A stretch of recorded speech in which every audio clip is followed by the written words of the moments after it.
पिछले 17 साल से नासिक के पालक मंत्री छगन भुजबल साहब जो है ये नासिक ज़िले की दावेदारी मानते हैं अपने आप की।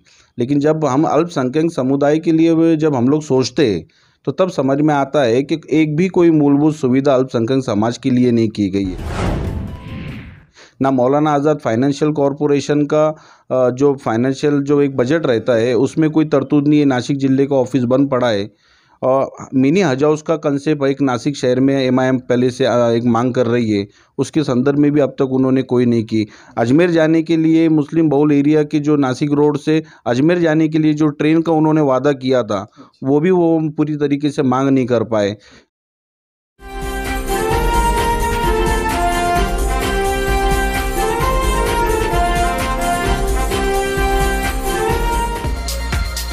नाशिक महानगरपालिकेच्या संदर्भात निवडणुकीची रणधुमाळी सुरुवात झालेली आहे। जवळपास महापालिकेची निवडणूक येऊन ठेपली आहे। या संदर्भात महापालिकेत एमआयएमने सुद्धा आपलं नशीब आजमावण्याचं ठरवलेलं आहे। एमआयएमचे शहर अध्यक्ष अहमद काझी यांच्याकडे आपण आलेलो आहोत। पाहूया या संदर्भात अहमद काझी काय आपलं मत व्यक्त करतात आणि नाशिक महानगरपालिकेसाठी एमआयएम किती उमेदवार उभे करणार या संदर्भात आपण चर्चा करूया अहमद काजी यांच्याबरोबर। अस्सलाम वालेकुम। अहमद काजी साहब, मैं आपका स्वागत करता हूं। मैं जानना चाहूँगा कि नासिक महानगरपालिका को लेके एमआईएम जो है तो आप शहर अध्यक्ष हैं एमआईएम के, टिकट जो है तो बढ़ोतरी का भी काम आपके हाथ में रहेगा, तो एमआईएम किस तैयारी में है, कितने मूड में है? सबसे पहले तो मैं क्राइम नॉट न्यूज़ चैनल का बहुत बहुत शुक्रिया अदा करूँगा कि नासिक शहर में आप लोग आकर और जिस तरीके से एक मीडिया का योगदान अदा कर रहे हैं, इसलिए मैं नासिक एमआईएम की जानिब से आप लोगों का बहुत बहुत शुक्रिया अदा करता हूँ।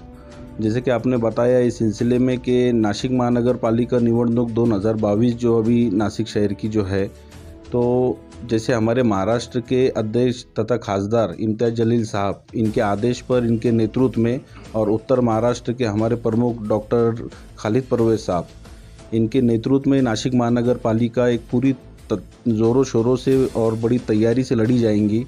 और नासिक महानगर पालिका तकरीबन एक 20 से 22-23 के सीट के करीब नासिक महानगर पालिका के उम्मीदवार हम लोग लड़ाने की पूरी तैयारी में हैं। किन प्रभागों में से आप उम्मीदवार खड़े करने वाले हैं? जैसे मध्य नासिक जो है ये मुस्लिम, दलित, आदिवासी बहुल एरिया माना जाता है और मध्य नासिक परिसर के अंदर तकरीबन प्रभाग क्रमांक 17, 18, 19, 20 प्रभाग के नाम बताइए। हाँ, एरिया के नाम भी बताइए। हाँ, जैसे मध्य नासिक के जूनी जो एरिया है, जैसे बागवानपुरा परिसर हो गए, दूध बाज़ार परिसर, नागजी परिसर, वड़ाला परिसर, ये जो मुख्य बहुल एरिया जो है, इन सब जगह के ऊपर एमआईएम अपने उम्मीदवार उतारेंगे। महिलाओं को प्रायोरिटी देंगे आप?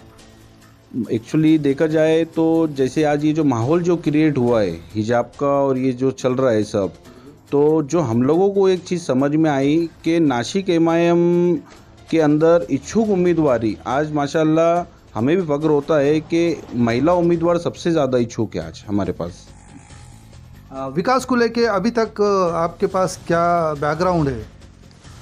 विकास का तो ऐसा है कि अगर हम आरोप करेंगे तो हम नासिक के पालक मंत्री छगन भुजबल साहब पर भी नासिक एमआईएम पहले से आरोप करती आई है, क्योंकि उसकी वजह ये है कि पिछले 17 साल से नासिक के पालक मंत्री छगन भुजबल साहब जो है ये नासिक ज़िले की दावेदारी मानते हैं अपने आप की।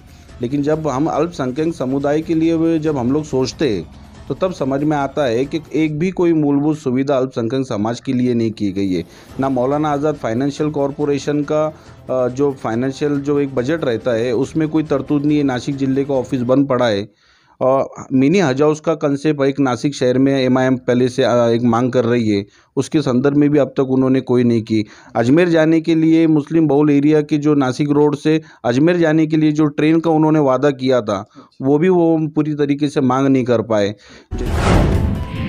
उत्तर महाराष्ट्र के प्रवक्ता जावेद अहमद मुंशी साहब से मुलाकात करेंगे, उनसे जानना चाहेंगे कि नासिक में एमआईएम के लिए उनका क्या बैकग्राउंड है, क्या अस्तित्व है, और आगे महानगर पालिका में जिस तरह से औरंगाबाद ने काफ़ी पैमाने पे जीत हासिल की उसके तर्ज पे नासिक की भी MIM महानगर पालिका में कितने सीट लाने में कामयाब हो सकती है, उसके लिए उनकी क्या रणनीति है, ये हम जानना चाहेंगे।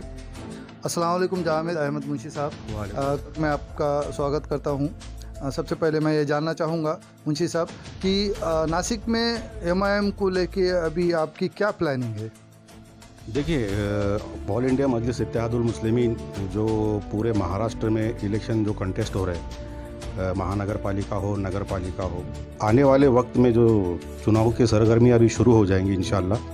तो हमारी तैयारी तो ये है कि हम पूरी ताकत से नासिक के अंदर अपने उम्मीदवार उतारेंगे और हमारा फोकस दलित मुस्लिम बहुल इलाके यहाँ पर हमारा फोकस रहने वाला है कि जहाँ पर झोपड़पट्टियाँ है, जहाँ पे स्लम्स है, जहाँ पर लोगों को सुख सुविधाएं नहीं मिलती। अगर हम बात करें नासिक महानगर पालिका की, तो पिछले पंचवार्षिक में हमने अपने 9 उम्मीदवार उतारे थे, तो कामयाबी तो मिली नहीं, क्योंकि मजलिस इत्तेहादुल मुस्लिमीन या हमारे सदर अलहाज बैरिस्टर असदुद्दीन ओवैसी साहब का ये मानना है कि इलेक्शन तो आते जाते रहेंगे, लेकिन अगर दलितों को, मुसलमानों को और ओबीसीओं को अगर अपने हक और हुकूक चाहिए तो उन्हें सियासत में आना होगा और अपनी क़यादत मजबूत करनी होगी।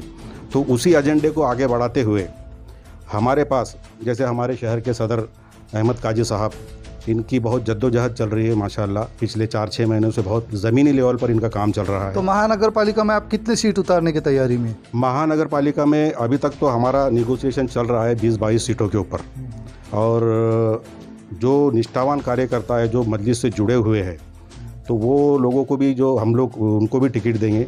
और हमारा मंशा ऐसा है कि शहर अध्यक्ष अहमद काजी साहब को भी हम लोग रन कराने वाले इंशाल्लाह इस बार, क्योंकि काफ़ी he have lot of experience, सियासत का एक अच्छा खासा तगड़ा अनुभव उनके पास में है, सारी सूझबूझ है।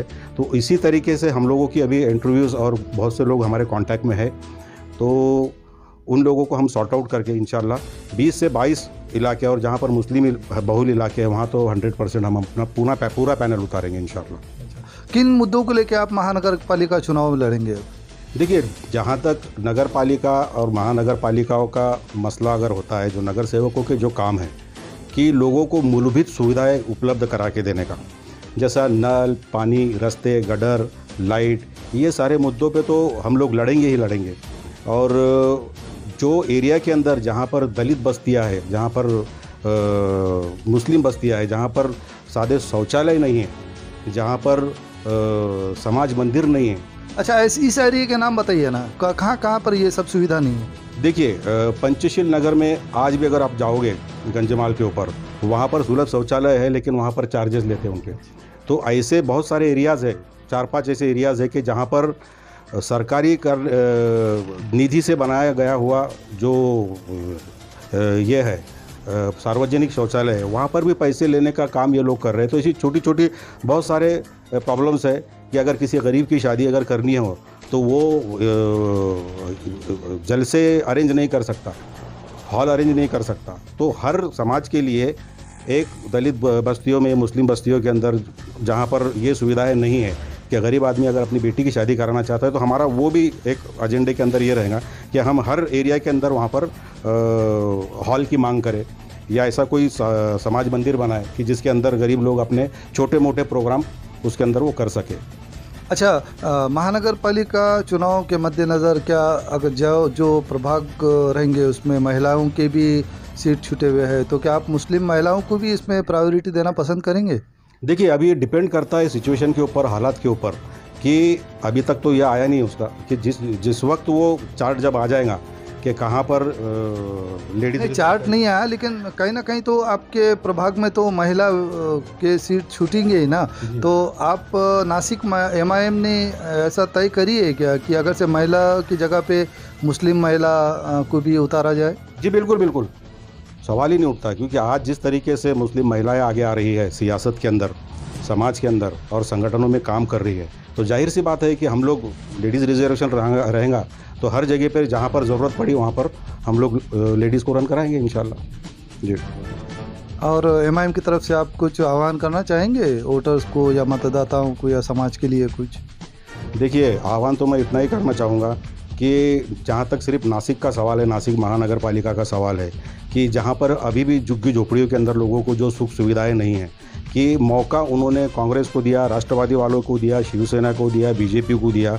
तो मेरी सब लोगों से हाथ जोड़ के विनती यही है कि इस बार एमआईएम को मौका दो, तो आने वाले वक्त में इंशाअल्लाह वो अपने एजेंडे पे काम करेंगी। जो दबे कुचले लोगों को साथ में लेकर घर से लेकर दिल्ली तक जो अपनी बात रखता है डॉक्टर असदुद्दीन ओवैसी साहब, उसके ऊपर हम लोग फोकस करेंगे इंशाअल्लाह। ये थे जावेद अहमद मुंशी साहब, शुक्रिया, मैं आपका शुक्रिया अदा करता हूँ। धन्यवाद।